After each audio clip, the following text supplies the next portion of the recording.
सपने में टूटा हुआ या गिरा हुआ दरवाजा देखना एक बहुत ही कीमती सपना माना जाता है, जो कि जीवन में चल रही और जल्द ही घटित होने वाली बहुत सी बातों की ओर संकेत करता है, जिसको सपने की विभिन्न अवस्थाओं के माध्यम से सही से समझा जा सकता है। जैसे अगर कोई सपने में अपने ही घर के किसी पुराने दरवाजे को गिरा हुआ देखता है या टूटा हुआ देखता है,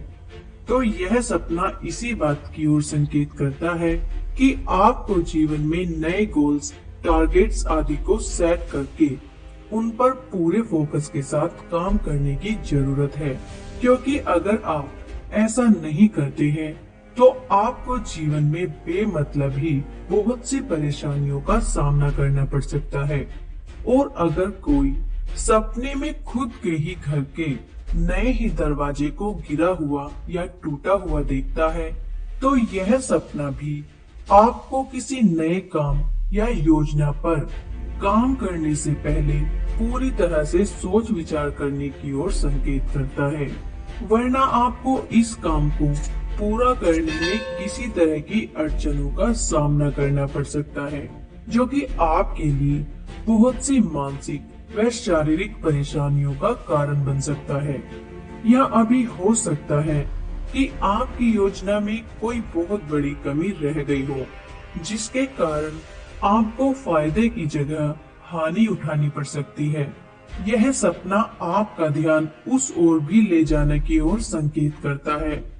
जिससे बचने के लिए आपको एक बार फिर से अपने नए काम या योजना के बारे में पुनर्विचार की जरूरत है और उसकी कमियों को दूर करने की भी जरूरत है। तभी आप अपने मन चाहे परिणामों को हासिल कर सकते हैं। और अगर कोई सपने में किसी और के घर का दरवाजा गिरा हुआ देखता है या टूटा हुआ देखता है, तो यह सपना आपको दूसरों की असफलताओं का कारण खोजने की बजाय अपनी सफलता का रास्ता खोजने की ओर संकेत करता है, वरना आपको भी अपनी इच्छा के विपरीत परिणाम हासिल हो सकते हैं। जिससे बचने के लिए आपको दूसरों से अपना ध्यान हटाकर खुद के ऊपर ही ध्यान देने की जरूरत है और खुद की खासियतों को बढ़ाने और अपनी कमियों को दूर करने की जरूरत है।